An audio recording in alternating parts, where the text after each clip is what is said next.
요즘에는 우리 와이프가 또 해달라 그래요. 자꾸 너무 좋은데 조금만 더 내려달라. 조금만. 이거 어려운 거거든요. 사실 조금 더 이게 하면 할수록 뭔가 조금 더 욕심이 나는 수술인 것 같아요. 네, 안녕하세요. 탈모의사 홍원장입니다. 원장님께서는 압구정에서 모발 이식을 진짜 6,000건 넘게 하셨는데 혹시 가족분들이나 주변 친구분들 수술도 직접 해주셨나요? 진짜 많아요. 주변 사람들. 네, 뭐 친한 친구들, 뭐 친척은 물론이고 저희 직원들 가족들, 직원 남편, 직원 남동생들, 또 직원 자녀분들, 그리고 이제 가장 가까운 사람이죠. 제 와이프도 제가 직접 해줬거든요. 사모님께서 먼저 해달라고 하신 건가요? 아니면 원장님이 좀 권하신 건가요? 사실은 제가 안 권했어요. 와이프가 이마가 좀 많이 높은 편이긴 했어요. 근데 그게 어릴 때는 조금 컴플렉스였다고 해서 뭐 수술을 해달라고 하는데, 제가 봤을 때는 제가 연애 시절부터 봤으니까 지금 25년째 보고 있거든요. 그렇게 어릴 때 20대부터 봤는데 그때는 그렇게 이제 앞장구 느낌의 넓은 이마가 그냥 매력적인 이마라고 생각을 해서 제가 병원을 오픈하고도 한동안 수술을 그렇게 딱히 권하진 않았었거든요. 근데 이게 나이가 조금씩 들면서 앞쪽 머리에 이런 잔머리들 같은 게 조금씩 빠지고 이러면서, 예전에는 그냥 조금 시원한 느낌의 이마였다면 이제는 뭔가 조금 너무 넓은 이마인가? 비 오는 날이나 물놀이 같은 거, 뭐 달리기 같은 거 할 때 자꾸 모자를 쓰고 뭔가 이마를 자꾸 가리고 좀 위축되는 모습을 제가 봤어요.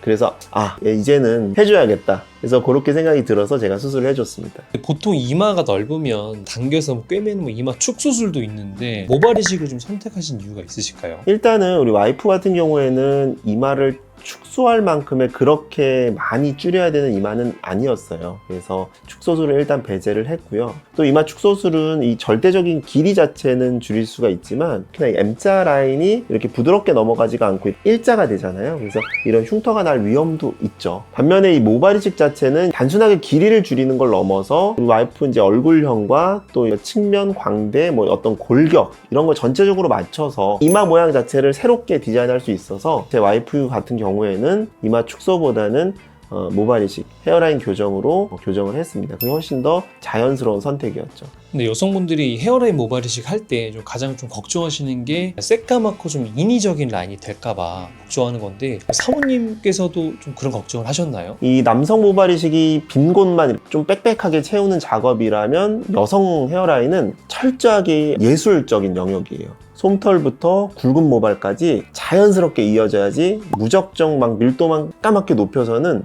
굉장히 인위적인 느낌이 나버리거든요. 그래서 이런 부분을 조금 더 신경 써서, 특히나 와이프는 모발이 두꺼우니까 이 그라데이션 느낌을 내는 게 굉장히 중요했거든요. 그래서 그런 거를 조금 더 신경을 썼죠. 그 그라데이션을 내기 위해서는 이제 잔머리나 좀 솜털 같은 것만 좀 골라내야 되는데, 뒷머리에서 그런 모양을 좀 골라내는 게 쉬운 작업인가요? 좀 어려운 작업에 속하나요? 이게 이제 사람마다 모발의 두께 차이가 굉장히 커서 이거를 잘 선별하는 게 사실 굉장히 고되고 집요한 작업입니다. 이게 절개 같은 경우에는 띠 모양으로 분리를 하기 때문에 그 안에서 가장 얇은 걸 찾아야 돼요.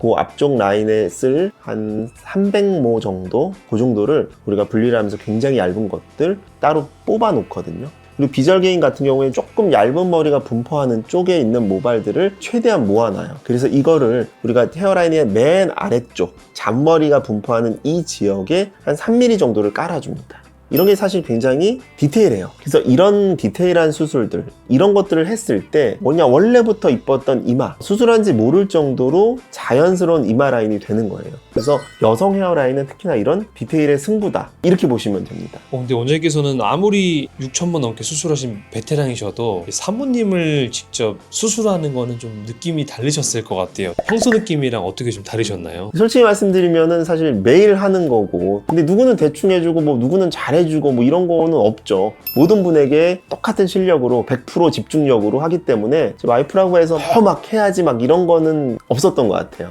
대신 중간에 저희가 국소마취이기 때문에 계속 말을 하죠. 아파 안 아파 뭐 이런 것들, 이런 거 좀 편하게 많이 물어보고 대화하면서 진행했던 것 같습니다.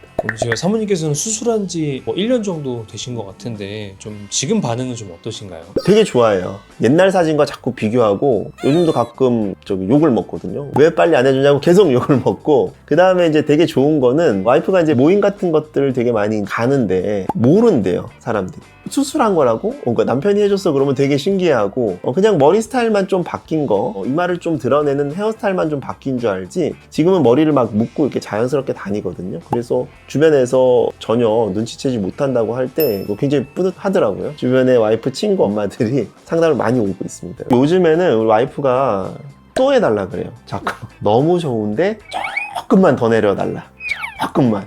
이거 어려운 거거든요, 사실. 조금 더 이게 하면 할수록 뭔가 조금 더 욕심이 나는 수술인 것 같아요. 그래서 그것도 이제 계획을 하고 있습니다. 그럼 원장님께서 이제 의사가 아니라 남편으로서 좀 이렇게 달라진 사모님을 봤을 때 어떤 변화가 좀 가장 크시던가요? 일단은 제 와이프가 이제 40대 후반인데 숱이 많아지니까 젊어 보이더라고요. 이게 단순히 이마를 좁게 하는 수술도 맞지만 이 전체적으로 이마 라인이 여기가 좁아지면서 풍성해지니까 젊어졌다, 생기가 넘친다, 이런 소리를 사실 굉장히 많이 들어요. 또 하나는 다양한 헤어스타일이 가능해요. 묶거나 가르마 하거나. 이게 입구 없고의 차이가 생각보다 많이 커요. 이거를 직접 옆에서 보니까 특히 더 그거를 제가 디테일하게 느낄 수 있는 것 같아요. 앞머리가 풍성하냐 아니냐는 바로 동안에 어떻게 보면 필수 조건이라고 생각을 하시면 좋을 것 같아요. 그럼 마지막으로 예전에 사모님처럼 좀 바람 부는 날에도 좀 약간 고개만 좀 숙이고 다니시는 그런 분들에게 좀 한마디 해주신다면 어떤 게 좀 있을까요? 이게 넓은 이마는 여러분이 평생 앞머리 뒤에 숨겨야 할 컴플렉스가 아닙니다. 제 와이프에게 찾아줬던 이런 자신감, 밝은 미소, 당당함, 잃어버린 여러분의 전성기로 돌아가는 이런 시간 여행, 그리고 내년 여름에는 꼭 예쁘게 올백머리 하실 수 있게 제가 만들어 드리겠습니다.